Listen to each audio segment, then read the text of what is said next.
ખેરાલુના વૃંદાવન મહાદેવ ખાતે જન્માષ્ટમીનો મેળો ભરાયો। વૃંદાવન મહાદેવના દર્શન કરવા માટે દર્શનાર્થીઓ ઉમટી પડ્યા હતા। ખેરાલુથી દોધિક દૂર વૃંદાવન મહાદેવનું પ્રાચીન મંદિર આવેલું છે, જ્યાં વર્ષોથી જન્માષ્ટમીનો ભવ્ય લોકમેળો ભરાય છે। મેળામાં દૂર દૂરથી લોકો વૃંદાવન મહાદેવના દર્શનાર્થે મેળાની મજા માણવા માટે આવતા હોય છે। પોતાના પરિવાર સાથે ઉમટી આવે છે। મેળામાં ખૂબ જ મોટી સંખ્યામાં માનવ મહેરામણ ઉમટે પડેલું જોવા મળે છે। મેળાની મજા માણે છે લોકો। સ્ટોરી રિપોર્ટ બાય જીગર મેવાડા, ખેરાલુ। મારું નામ રાજીવ રાવલ છે। હા, એ જન્માષ્ટમીનો મેળો શ્રાવણ વદ આઠમના દિવસે અહીંયા મોટા લોકમેળાનું આયોજન થાય છે અને આજુબાજુના ખેરાલુના આજુબાજુના ગામોમાંથી લોકો દર્શનાર્થે આવે છે।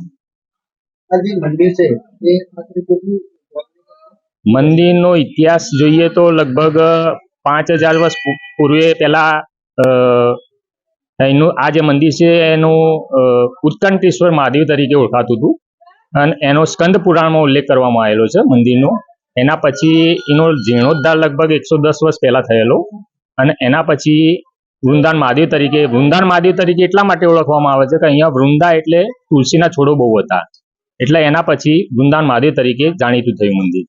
અંદાજિત લગભગ 5 લાખ આસપાસ વસ્તી મંદિરના દર્શનનો લાભ લેશે અને મંદિરનો આનંદ મેળવશે।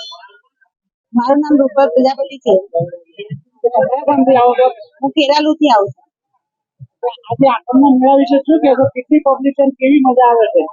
આઠમના મેળા વિશે તો ખેરાલુમાં લગભગ 2 મેળા ભરાતા હોય છે દર વર્ષે, અને તે સાતમ આઠમનો મેળો ભરાય છે। અહીંયા આઠમનો મેળો છે અને તે વૃંદાવન મહાદેવ ખાતે આવેલો છે। અહીંયા હજારો સંખ્યામાં જનમેદની ઉમટી પડે છે અને નાના છોકરાઓને ચકડોળ કે રમકડા કે બધું મળી રહે છે મેળામાં, અને બધાને ખૂબ મજા આવે છે। આજુબાજુના ગામડાવાળા પણ મેળામાં એન્જોય કરે છે।